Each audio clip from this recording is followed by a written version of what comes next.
Jangan pedulikan orang-orang yang berprinsip seperti itu, karena itu adalah mereka, bukan Anda. Pengen punya nih, misalkan penghasilan nih 10 juta nih tiap bulan, itu terjaga juga. Jangan nanti kita salah nyimpen, salah menempatkan uang, kita bikin gak nyaman menghasilkan uang dengan mudah. Di sini yang saya pengen sampaikan, bukan kita menjalankan bisnis ya biar mudah dapat cuan, biar mudah dapat keuntungan dan apa yang kita mau nih, omsetnya berapa, profitnya berapa, terus nanti kita jalankannya begini. Saya nggak membahas bisnis di channel ini ya, namun kita sama-sama belajar bagaimana caranya biar kita ini bisa memprogram pikiran kita ya, memiliki nilai uang yang mungkin ya bagi Anda berapa tiap bulannya atau tiap minggunya atau bahkan tiap harinya, atau ada juga yang tiap tahunnya berapa. Nah, di sini yang pengen saya sampaikan adalah bagaimana kita memprogram kehidupan kita sendiri dan memprogram apa yang menjadi tujuan kita. Ketika kita sudah memiliki tujuan, maka apa? Dari situ akan terbuka yang namanya peluang. Contoh halnya gini, Anda diberikan sebuah tiket gratis nih naik pesawat first class yang harganya bisa ratusan juta. Terus Anda udah naik ke pesawat nih, pramugarinya pasti bingung kalau di situ nggak ada tujuannya. Makanya Anda harus menentukan tujuan Anda. Kalau pengen penghasilan itu berapa ya, jangan berubah-ubah. Nanti kita bahas juga ya. Kita langsung aja di poin pertama. Samakan frekuensi. Jadi kita harus menyamakan frekuensi antara apa yang kita ucapkan ketika berdoa, pikiran kita, perasaan kita, dan uang. Kenapa begitu? Kita misalkan nih berdoa, terus kita visualisasikan, kita gambarkan dalam pikiran kita dan perasaan kita itu sama tentang uang, karena kita membahasnya uang, itu maka apa? Kita akan menariknya karena frekuensinya sama. Ingat di video saya yang saya membahas tentang garpu tala yang frekuensinya berbeda, kalau satu dipukul satunya nggak mungkin ikut bergetar. Tapi kalau frekuensinya sama, satu dipukul satunya nggak tersentuh pun ikut bergetar. Nah, dari situ bisa kita jalankan untuk menarik uang sesuai dengan apa yang menjadi impian kita, berapapun nilainya. Namun diingat ya, disclaimer dulu, semua ada prosesnya. Segala sesuatu nggak ada yang instan. Meskipun ketika Anda sedang berproses, Anda nanti mendapatkan sebuah kejutan dulu. Mungkin ya usaha Anda bisa maju, atau pekerjaan Anda mendapatkan apresiasi dari atasan Anda dan diberikan bonus yang tinggi. Itu juga yang namanya proses. Jadi proses itu bukan sesuatu yang menyedihkan saja. Jadi ketika proses itu udah berjalan, pertahankan. Kalau bisa Anda tingkatkan lagi. Jadi ketika nanti Anda sedang ya mungkin fasenya sedang turun ya karena fluktuatif, dari situ Anda masih punya yang namanya cadangan. Jangan salah pengelolaan juga dalam pikiran kita. Ada kadang orang yang wah punya hasil sekian, kuhabiskanlah buat beli ini, buat beli itu. Toh besok dapat lagi, toh besok juga nerima gaji lagi, toh besok juga jualan lagi, dapat untung lagi. Jangan seperti itu. Namun kita kelola benar-benar dalam pikiran kita, uang itu bisa mengundang teman-temannya. Jadi kita hasilkan dari pikiran kita dulu dan nanti teman-teman bisa kembangkan lagi. Mungkin diaplikasikan ke sebuah usaha atau diaplikasikan ke sebuah investasi, itu terserah teman-teman. Kita lanjut di poin kedua. Ini nggak kalah penting. Di mana kita menyimpan uang? Kita menyimpan uang ini di mana? Kita tempatkannya di mana? Kalau kita menempatkannya di tempat yang salah, maka uang itu cepat hilang, uang itu cepat habis. Tapi kalau kita menempatkannya di tempat yang itu memang layak, mungkin Anda biasa pegang uang cash, taruh di tempat khusus, mungkin di dompet. Kalau di rumah mungkin ada tempat khusus yang memang itu aman dan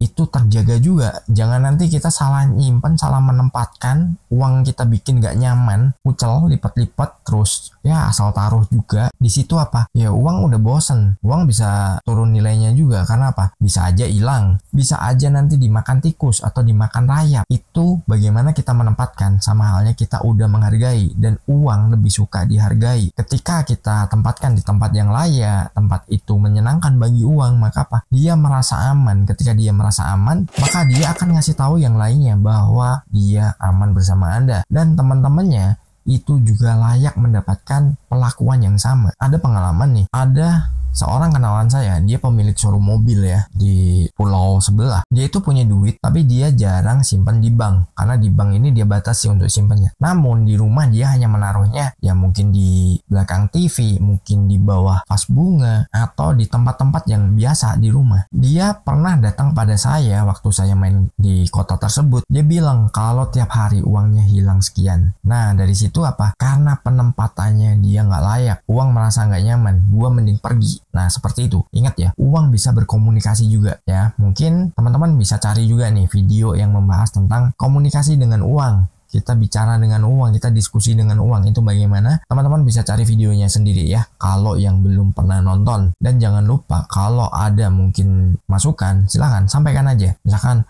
oh bahas ini, mau dijelaskan tentang ini, tentang itu, nanti kita buatkan video khususnya kita bahas. Kita lanjut aja di poin ketiga. Jangan negosiasi. Nah, kadang gini, orang biasanya pengen punya nih, misalkan penghasilan nih 10 juta nih tiap bulan. Tapi logikanya bermain dan dia berpikirnya, wah kegedean kayaknya nggak mungkin deh. Udahlah 5 juta aja. Padahal dia udah bertahun-tahun afirmasinya itu dinilai 10 juta. Dia turunkan ke 5 juta. Jadi alam semesta menganggapnya itu sesuatu yang nggak serius. Karena apa? Kok negosiasi? Kok berubah-ubah? Wah, nggak konsisten nih. Jangan nanti kalau udah dikasih malah salah arah. Nah, itu sesuatu yang nggak disukai oleh alam semesta. Kita negosiasi. Jadi nilainya kita turunkan. Yang jelas konsisten aja. Berapa yang Anda mau, dapat berapapun, disyukuri dulu. Anda harus menjaga juga itu. Karena ketika Anda nggak menjaganya, nanti Anda nggak konsisten, Anda nggak akan pernah dapat. Jangan pedulikan kata orang. Kalau ada yang bilang, wah nggak mungkin lo bisa gitu. Alah kaya lo ini terlalu tinggi nih impiannya, nanti nyundul langit loh. Kalau enggak ketabrak pesawat tuh. Jangan pedulikan orang-orang yang berprinsip seperti itu. Karena itu adalah mereka, bukan Anda. Anda punya hak. Setiap orang punya hak untuk sukses. Semua orang punya hak untuk memiliki kelimpahan. Dan kita lanjut lagi ya. Jalankan ide. Nah, Anda punya gagasan apa nih? Misalkan Anda pengen memulai sesuatu yang berbeda dengan yang lainnya. Jangan hanya dipendam, Anda aplikasikan. Karena apa? Ketika Anda sudah mau bergerak, Anda sudah mau action, ya Anda akan menerimanya dan Anda akan mendapatkan apa yang sudah Anda kerjakan. Ibarat gini, kita punya afirmasi, kita punya impian, kita nggak menjalankannya, apapun itu bentuknya ya, itu nggak akan pernah menjadi sebuah kenyataan. Karena ibaratnya kita naik sepeda nih, kalau nggak kita kayuh, kita bakal jatuh. Jadi harus dikayuh sampai tempat tujuan. Nah, dari situ teman-teman ketika punya gagasan nih, gue pengen bikin klepon nih tapi yang crispy misalkan gitu ya. Punya ide yang berbeda dengan kebanyakan orang.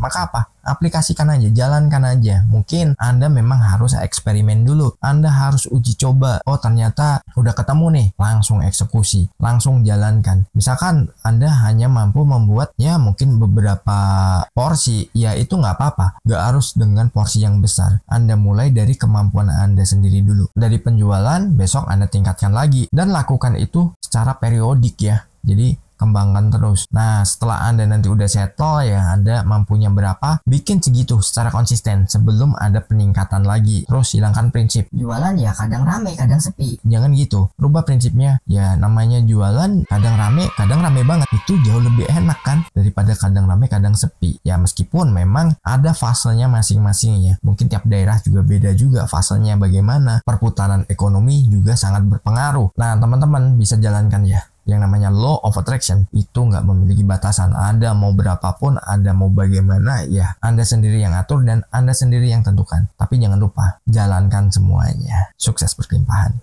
Di layar kecil ku temukan channel yang beri harapan. Hai Albert, kau menyapaku dengan cinta dan pesanmu tentang cara menarik semesta dengan hati dan pikiran terbuka. Kau ajarkan hukum tarikan.